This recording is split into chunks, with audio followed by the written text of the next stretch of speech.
Igbo ndị ma na-ege m ntị ekenekwa m unu. Asị na brother Jerome enwe na problem.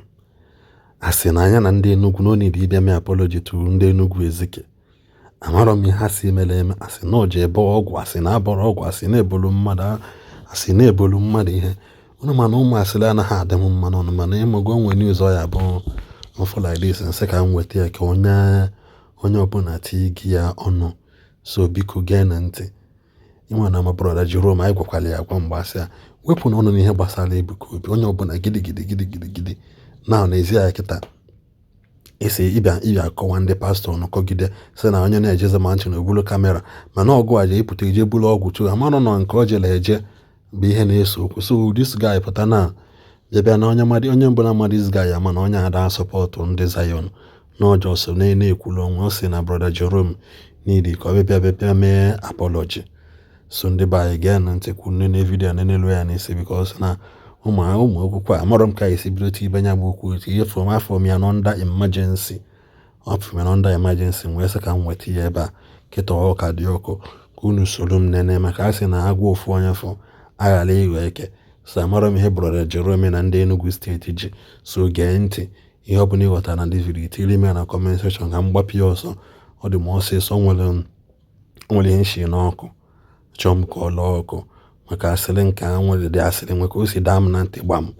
Wee sị biko ndị niile asụ ichi brother Jerome warning mgbe ahụ ha bịakwa kịta na nọọsụ etinyena nọọsụ etam nọ na-ewe laughing at him bụ amị na-ewe sị na ọ bụ na okwu abụla eziokwu ịma na aka azụ dị n'ihe a na-eme ka ọ dịkwa na ndị be anyị.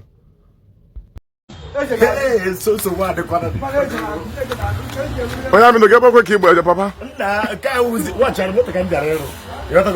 As usual, ịgbanye nna onye ọsịfete ebe a ka afụ na enwe m aka ọrụ na ọrụ ka anyị nọsi so ụtọ. Mana eziokwu. Ka ndezisie ihe ma mụ ka ha ncha niile banye ọrụ. Nwara ncha mere kịta bịa saịdị a ka maka ndị draiva ịghọta ihe ndị ekwu. Oho kwa.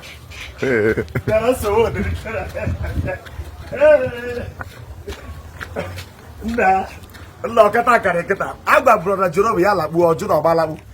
Akụkọ anyị na-akọzi ebe niile o je na-agba Ebuka Obi mgba ncha ga-eme kịta enwe nke ndụrụ asịrị ma ụmụ nwaanyị ihe eji echi ya nna achọ m ikwu bikoro achọrọ ka biko gigoro na ntị goro ihe nwoke a kwuru owogo nke ndụrụ eposiri wee kwuru nke ahụ sị na ụmụ nwaanyị nọ na di ya ghọta m ihe a na-ekwu mana wọchigoro na vidio bikoro goro ntụrụ akara nke agwa m uru onye ọra chụrụ Ebuka Obi ọsọ onye ọra nwere Ebuka Obi ihe ọfụrụ were ihe na-ewu na iwe wu na ihe ahụ na-eme na daba na-adị eme ya unu na-ajụzi m onye ọkwa mmadụ dị ihe ọkọ mmụọ maka o dere ụlọ aja ụmụ skiriti ahụ ụmụ aka hụrụ na arụghasị ụmụ mmehie ahụrụ na-ebe ụrụ fere ose ụlọ ebe iwe na-ewu ụlọ biko aka m adị ya biko gere ntị ka ụnụ na ihe ekwuru ebe ọbụbụ ga-agwa ụlọ biko kọtọ biko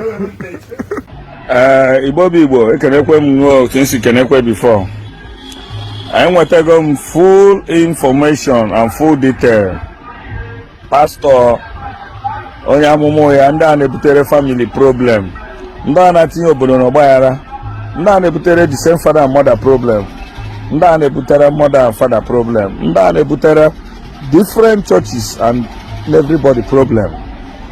Aha the pastor bụ Pastor Ogbonna Jerome onye Uda community in Enugu Ezike and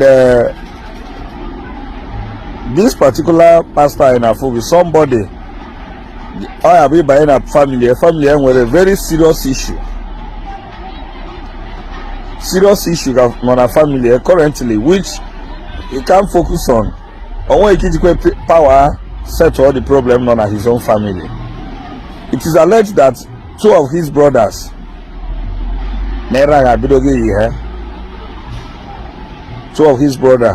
clearly.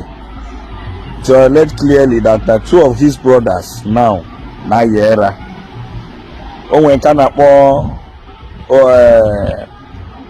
kpa na yo nowhere nwe ye nwoke na kwachi kana kpo ejofo kana yera go to Uda call there you will see you meet him this afternoon.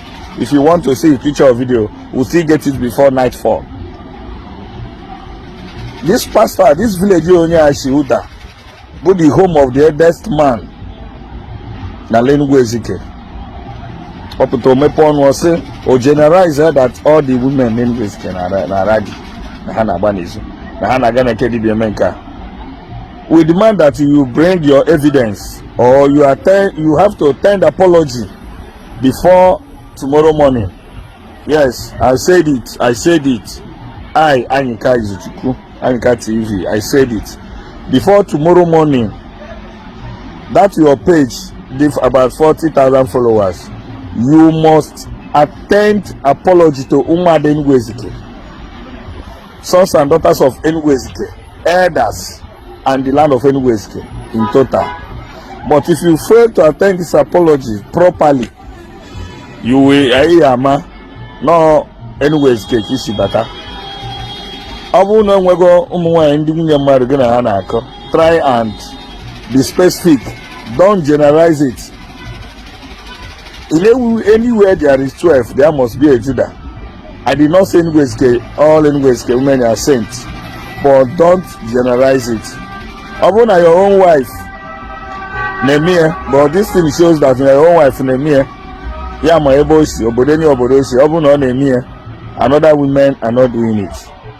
So the moment you stop generalizing a particular issue to all the women in Wezike, the moment you are on. So I personally, I've given you 24 hours to provide your evidence or to attend apology openly.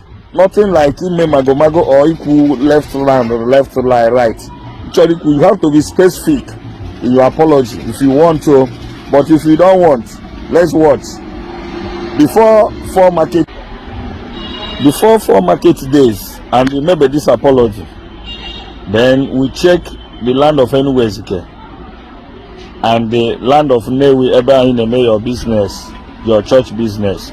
Anytime Marina hustle to get money, get you a raw church or rent a big hall, but he can only more in the end not there. And the people in Enugu come not there and I got this church. Especially with a responsible husband.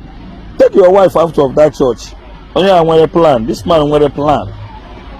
Somebody made allege that 2 of his brothers Nara and I in a village. Because of Abokada. You, if Pazena call you. Yeah, that all your type in anyways they will pass through Zania. We have seen a lot in hands of religion. Actually go Christianity. Cause of damage many souls. So Pastor Jerome or whatever I call yourself, by tomorrow, and you have not received your open apology to Onyi Shezukoba, not in your village, Agosai Sope, the Umada of Enugu as a whole, the youth elders and Ndigbo and councils of Enugu as a whole, I will need their apology. Then we see how it goes. Oyere Kubo Anchor TV.